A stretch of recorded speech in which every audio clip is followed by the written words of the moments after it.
All right. Good morning, everybody.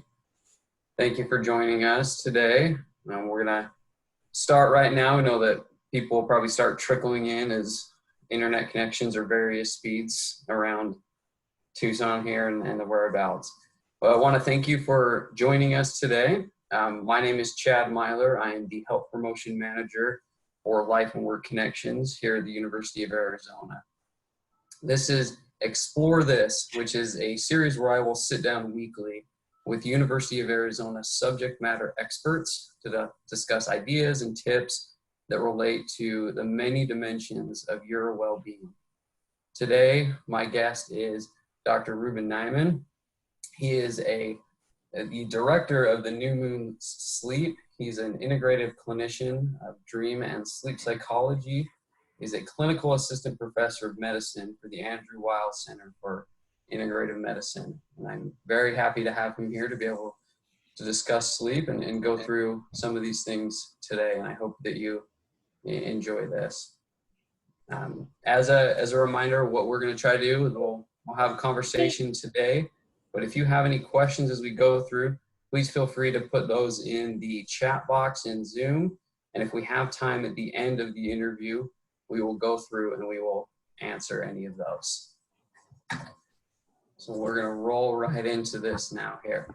So Dr. Naiman, you've been studying sleep. You've been studying this for years.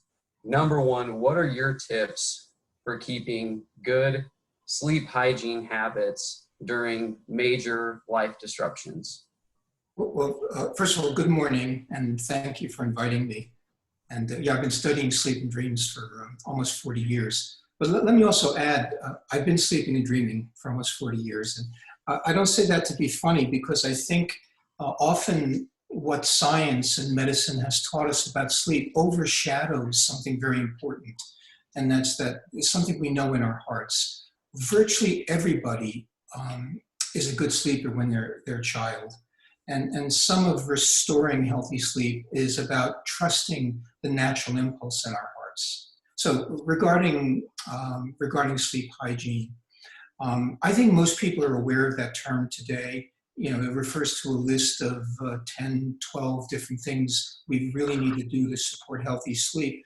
Things like keeping a regular sleep schedule, not exercising too late in the day, not eating too soon before we go to bed, dimming the lights at night.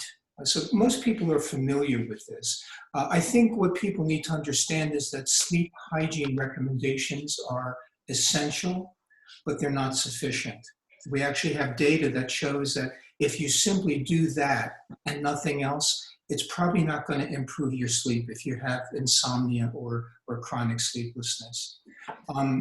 Let me also emphasize that right now, it's an obviously stressful time for people. And it's important to distinguish between an occasional bad night or a couple of bad nights and insomnia. A lot of people will get up after a bad night's sleep, tossing and turning or not being able to fall asleep, and announce that they have insomnia. That's not true. That's sleeplessness. And what I want to emphasize is that sleeplessness is normal. It's particularly normal during stressful times like this. So having a bad night doesn't mean that you need to call your doctor and get on a sleeping pill. It doesn't mean that at all. We human beings are incredibly resilient. So it means falling back on that. It means trusting yourself. And we can handle a bad night or two or even three, or getting insufficient sleep here or there. If it goes on for a long period of time, for a matter of 2 or 3 or 4 weeks, then it's probably a good idea to get some support. The other thing I want to say is we need to be really cautious about trying to self-medicate. One of the most significant challenges we face in the field of sleep medicine today is that people rely excessively on alcohol and cannabis. A lot of people drink way too much. In fact, a lot of people start drinking in their teenage years primarily because they couldn't sleep. So it's a common sedative. And what we know about alcohol is a little bit will help you fall asleep, a little too much will actually interfere with sleep. And the research we have to date suggests that the story is quite similar for cannabis. Excellent. Well, that kind of led into a couple other things that I was thinking about. But many of us, as we can see here with our Zoom chat, we're working from home right now. What are your tips for those of us who are working at home? We have our home office now, but be able to remove that work brain when it's time to be able to go to sleep and get that rest that we need. Yeah, good question. If only we had separate brains for work and home. It turns out it appears that it's the same brain. I think it brings to mind an old saying that how you do anything is how you do everything. There's a subtle quality of pace that informs our lives, and that's really independent of what we do. It's a question of how we do it. I'm really fond of the old fairy tale about the tortoise and the hare. And in today's world, acceleration syndrome reigns. People just go too fast, thinking that velocity is going to help them deal with complexity.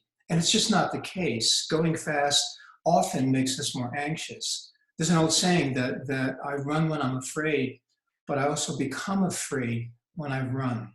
So one thing we can do is we can be conscious of how we start the day. We can go into it mindfully, and we can keep an eye on our velocity. I kind of imagine an internal speedometer on the inside of the forehead. We can just tune into our sense of how fast we're going. And of course, there are moments when we need to speed up, but most of the time we don't. We use the word urgency and emergency much too frequently and too loosely in our lives. There are very few emergencies, actually. So slowing down is really helpful. Being mindful is really helpful. I think it actually reduces our sense of anxiety during the day, which will actually make it easier to fall asleep at night. Awesome. Thank you. And so I think about that too, is we're working from home, and that was, great to hear from that. How important is it for us to keep our normal work week routine or circadian rhythm to try to keep those sleep patterns healthy? Yeah, another good question. It depends. It depends on what we consider normal.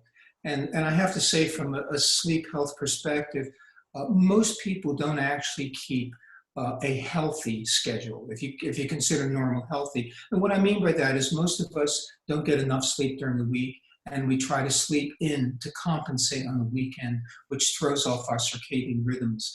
We love this distinction in our culture between the week and the weekend. And it's an unfortunate distinction, because we really ought to be able to be as relaxed and present during the week as we are during the weekend. Roger Miller had a great saying. He said, "Every day is Saturday if you're a dog." And I kind of like to think of every day as being Saturday. If you think about the attitude, the posture that we bring to a Saturday, the first day of the weekend, if we can cultivate that kind of posture and carry it into our weekdays, I think it would be very helpful. On top of that, I would add, ritual and routine is really useful in managing anxiety.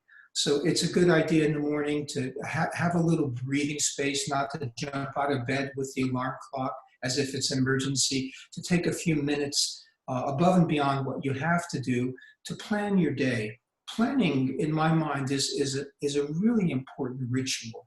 To look at your calendar, to think about what you need to get done, even to place those items on your calendar so that you can proceed with confidence and not be driven by anxiety. Excellent. And I'm glad that you touched on that point of anxiety. And there's a lot of things that are changing in the world right now. We have many different situations. And I guess my question is, how can someone stay informed on the current situation that we're in without disrupting our sleep patterns? Yeah, very, very important question. The news media, whether it's television, radio, internet, it leans toward being a bit hysterical. They hype, and it's interesting because most of the news is not really that urgent. If you're listening on a regular basis to information about the coronavirus, for example, it doesn't change that rapidly. If you look at yesterday's news and even last week's news, some of it is very similar. The headlines, what they call the breaking news, isn't really that breaking. And we need to remember that we consume, we essentially assimilate and digest information in the same way as we might with food. So you wouldn't, I kind of like hot sauce, but I'm not going to drink a bottle of it. And the news is like hot sauce. We want to take it in moderation. You know? So a little bit of news here and there is fine to catch up. But the details are not that important, and a lot of it is repetitious. So think about the news as something you're consuming, and if you're eating a lot of spicy stuff through the day and through the evening, it's going to interfere with your sleep and with your dreams. Excellent. Thank you. Yeah, thank you for sharing that. I mean, side note, if anyone ever wants to hear a funny hot sauce story about how much I drank one day, send me an email. I'll cheer your day up a little bit. But as we kind of wrap this up here, before we jump into any of the listener questions, I just like to ask all of the subject matter experts that I'm going to interview, what is something that you're currently doing right now to better your health? Yeah, thank you. You know, it's not just something I'm doing now. It's something I have been doing every day for many, many years, decades, in fact. I hike every day. I hike every day. In fact, I have the great pleasure of living in the Tucson Mountains, and I'm very close to a mountain, the other side, so I can walk up a mountain every day. Tumamoc Hill is my favorite, but it's been closed because there's so many people, which was heartening. There were so many people marching up the hill every day. But I think a walk every day, exposure to morning light, is really critical. It resets our circadian rhythms. There's good evidence that morning light is a potent antidepressant. It raises our mood. And when we think about sleep, we can't think about it independently from waking. It's a cycle. And so a major factor that determines the depth of our sleep at night is the height of our waking during the day. So the metaphor is rising up during the day, getting energized, getting impassioned during the day. And that gives you a really nice slope, a good gradient into sleep at night. So exercise and light, particularly in the morning, if you can swing it, is really helpful. Yeah, absolutely. I've always been a proponent of morning exercise, and I've noticed it with my kids, definitely, since they've been on break right now. My oldest asked me, can we go for your morning break walk? And Nice. I've noticed that's kind of helped pep him up too, and that's been really fun. But yeah, again, Dr. Naiman and I talked about this a little bit earlier during the week, of that we're not going to be able to touch on everything when it comes to sleep health, but we wanted to give just a little bit information and try to get that brain going for you. But we'd love to open it up now. If anybody has any questions, feel free to put that in the chat box. We have a few minutes that we can discuss those and hopefully answer what's burning on your brain.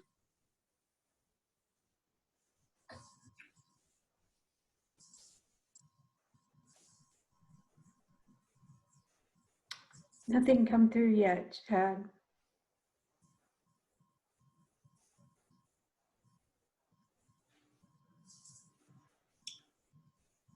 I see a question here that says, can I catch up on sleep? Yes and no.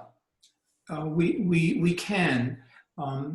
If we've had limited sleep, if we've been somewhat sleep deprived for years and years, we don't have to pay it all back. It's not like you're going to have to make up hour for hour. The body and the brain will compensate for that. It might be that you would sleep longer than usual for a period of 2 or 3 weeks, which is all it takes. And I'm talking about maybe an extra hour or so per night. And then the body and the brain will forgive the sleep loss prior to that time.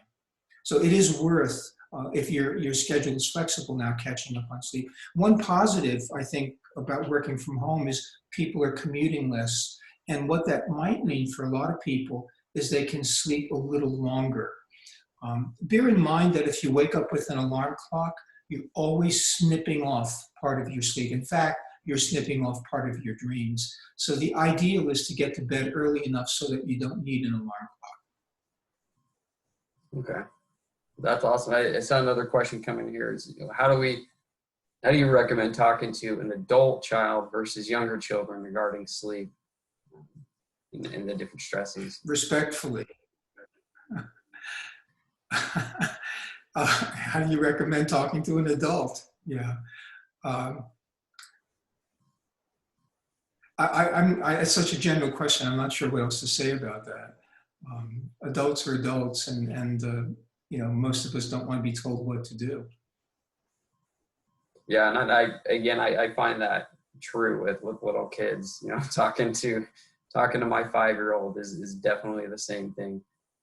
I can tell him that it's time to go to bed, but have that respectful conversation works out a lot better. Right. It's got to be respectful. There's a question here. You had mentioned about sleeplessness is not insomnia. What's the difference? What is insomnia then? There's something technically we call insomnia disorder. And the definition is very little bit, but basically insomnia is chronic sleeplessness. It's people who are sleepless most of the time, at least 4 or 5 days a week, maybe more, over a period of many weeks, which is different than occasional sleeplessness. So when we have a bad night, it's really important not to diagnose ourselves like, oh, damn, I have insomnia, I need to take some sleeping pills. It's normal. And again, I want to emphasize the brain and the body are resilient. We are built, we have good bumper systems, so we can take that. And by the way, a bad night, if you have a bad night of sleep, does not guarantee that you're going to have a bad day. It's actually, there are lots of other mechanisms that provide energy during the day. So you can trust that you can be resilient and rebound even after a difficult night of sleep. Awesome. And I saw another one that came through is, do you recommend using melatonin supplements on a daily basis? That's a really important question. And the short answer is yes, but let me qualify that. I've written a lot about melatonin and I use it a lot in my practice. I've been taking melatonin personally for over 30 years. And I don't say that lightly, but here's a big qualifier. I think most of the melatonin on the market today is questionable. A lot of it's imported from China. We don't know what quality it is. A lot of the melatonin on the market is dosed way too high. And one of the things about melatonin is more is not better. In fact, more can interfere with sleep in complicated ways. Low dose, for most people, if you're taking it at the beginning of the night, time-released pharmaceutical grade is important. If you're taking it in the middle of the night, by the way, it's normal to wake up in the middle of the night for a bit. If you're taking it in the middle of the night, sublingual, under the tongue, very low dose, 0.5 milligram, 1 milligram, regular release. And I know I just packed a lot in there, but we need to be really intelligent about how we use melatonin. I should also say there's reason to believe, we know that melatonin has a complex positive effect on the immune system, and there's some reason to believe that it can actually be helpful in fighting coronavirus because of its impact on pulmonary, on lung immunity. Cool. Awesome. Well, we want to kind of wrap it up there. I'm going to share with everybody. If you have any more questions, feel free to email me there at cmyler@arizona.edu. I can forward those on to Dr. Naiman there. Again, thank you, Dr. Naiman, for coming in and speaking to us about this topic. And hopefully we can all rest easy tonight because we've learned some new things and we can keep growing and improving in our health and well-being. Thank you all and be well. Thank you.